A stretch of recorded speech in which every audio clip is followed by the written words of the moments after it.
આજની ધર્મકથા. પ્રણામ. મહારાષ્ટ્રનું એ ગામ આણંદી,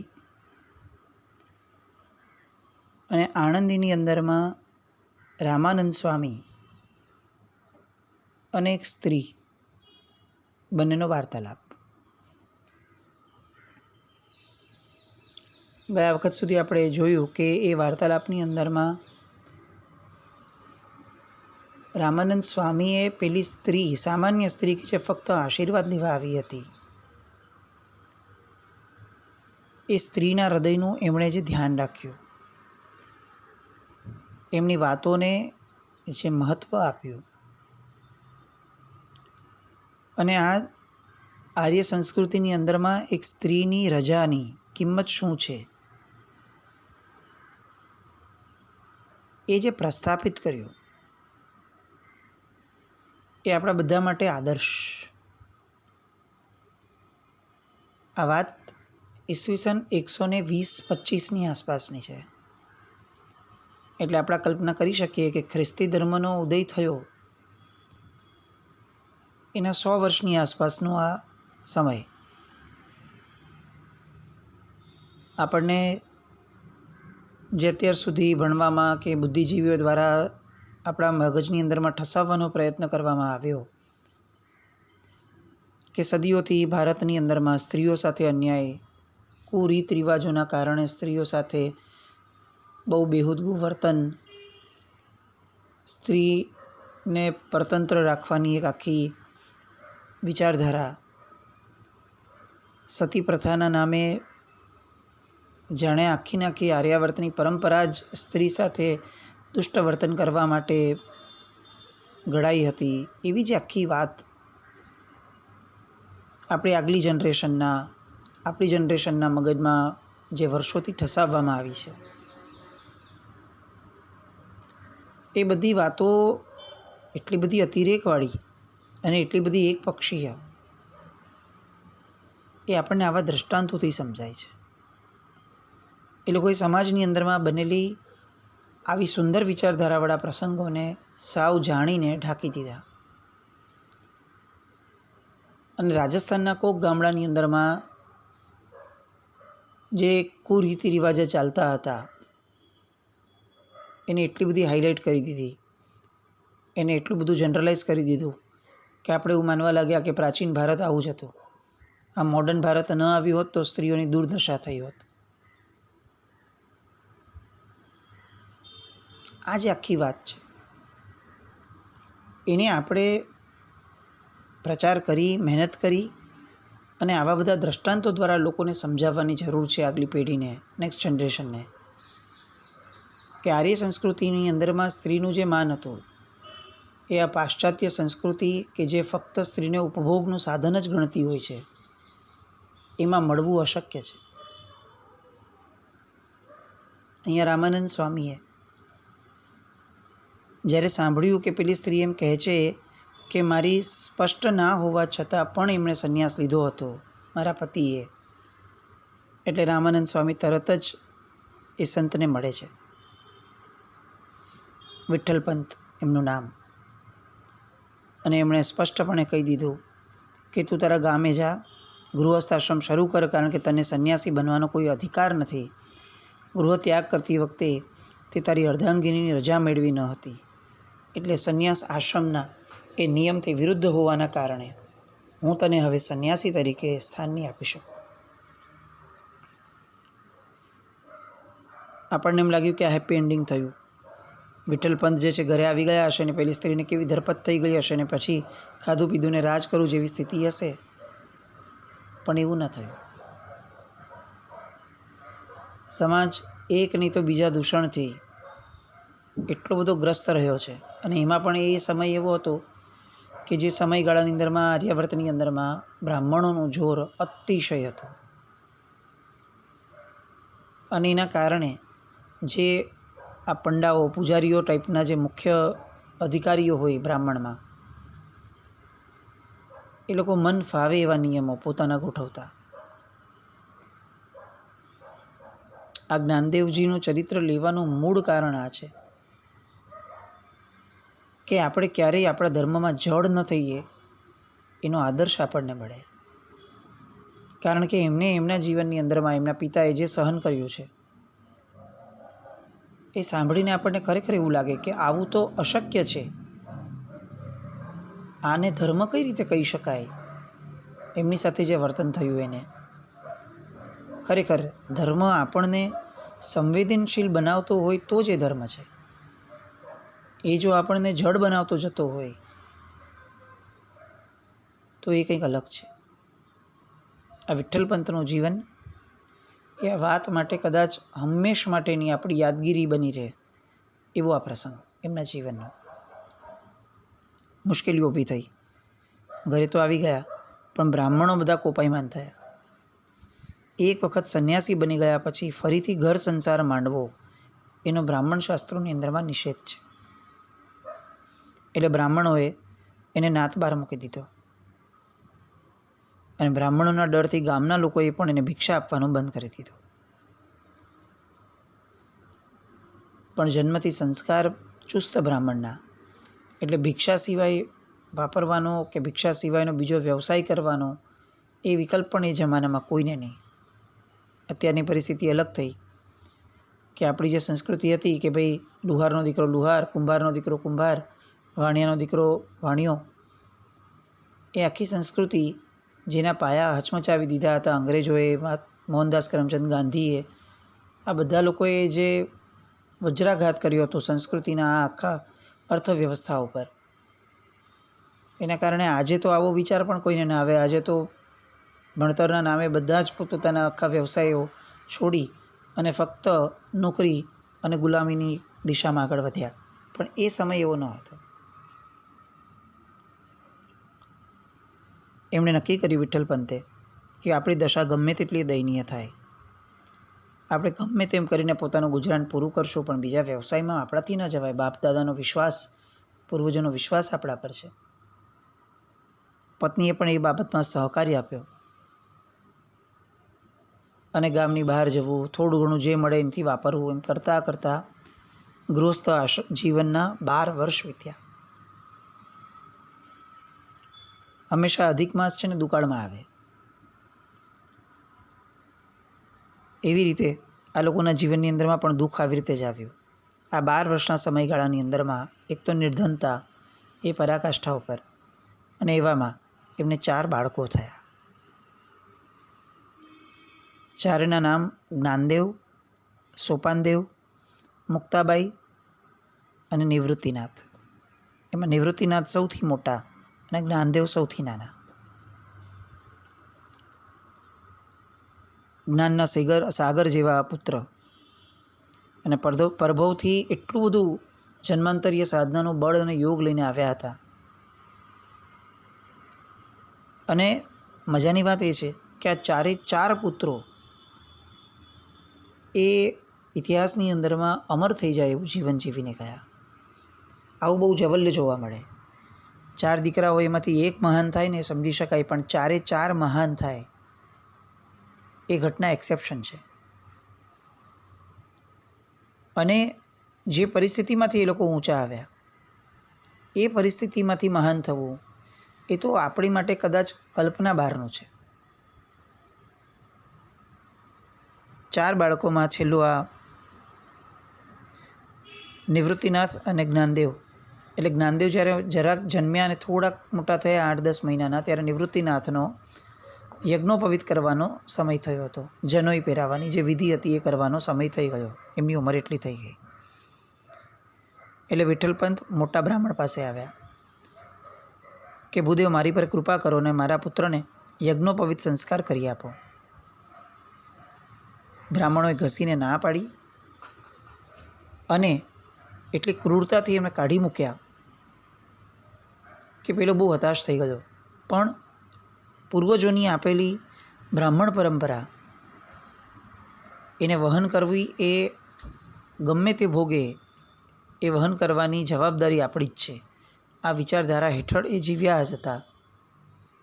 એટલે પુનઃ એ આવી રીતે વિનંતી કરવા ગયા કે આપ એમને જનોઈ નહીં કરી આપો તો એને બ્રાહ્મણપણું કેવી રીતે પ્રાપ્ત થશે, અને બ્રાહ્મણપણું પ્રાપ્ત નહીં થાય તો એનો મોક્ષ કેવી રીતે થશે?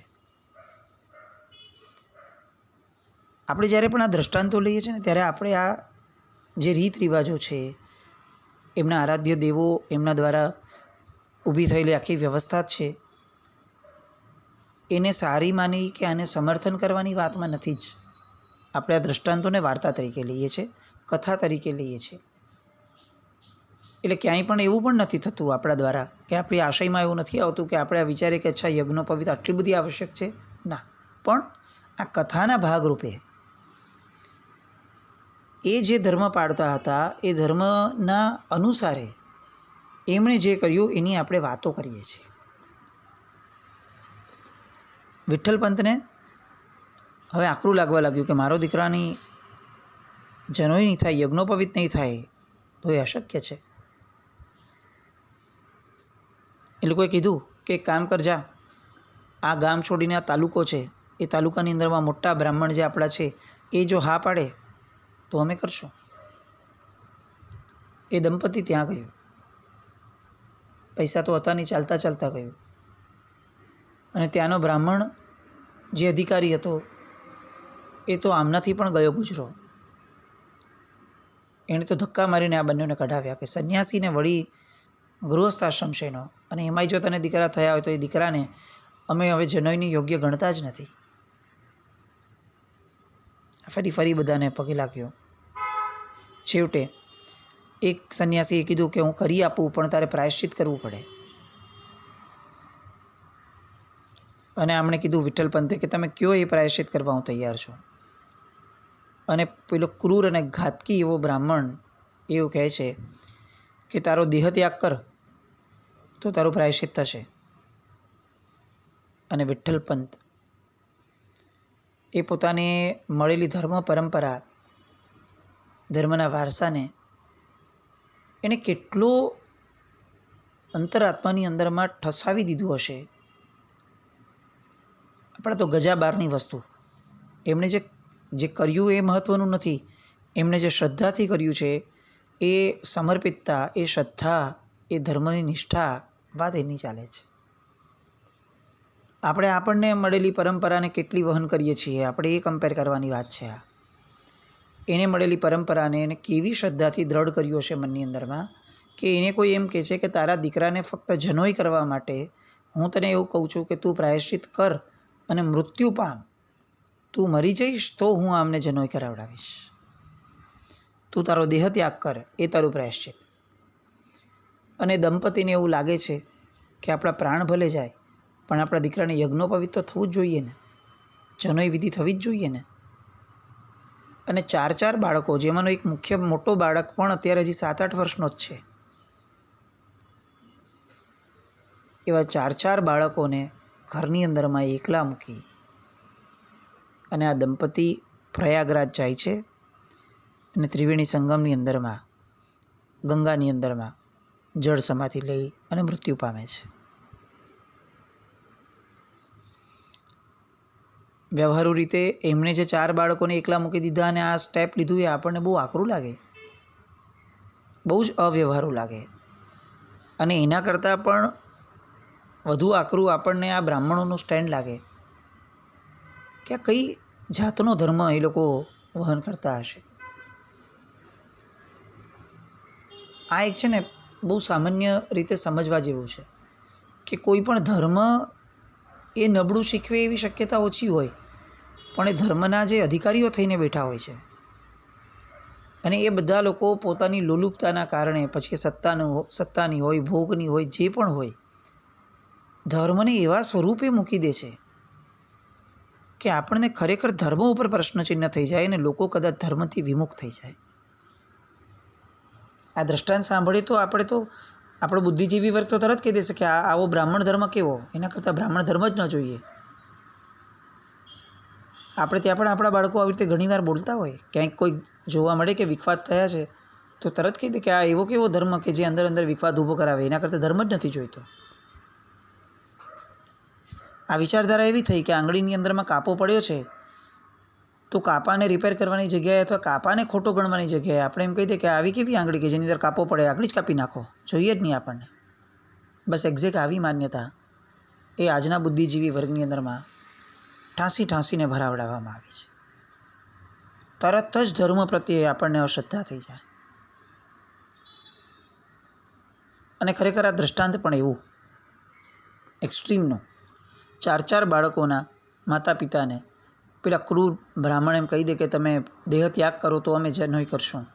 અને પરાકાષ્ઠા જુઓ કે પેલાએ ત્યાં જઈને દેહ ત્યાગ કર્યો અને અહીંયા ઓલો બ્રાહ્મણ ફરી ગયો કે એ તો ભલે મરે, એમ થોડી કંઈ જનોઈ કરાતી હશે, અને યજ્ઞોપવિત સંસ્કાર ન જ કર્યો એણે.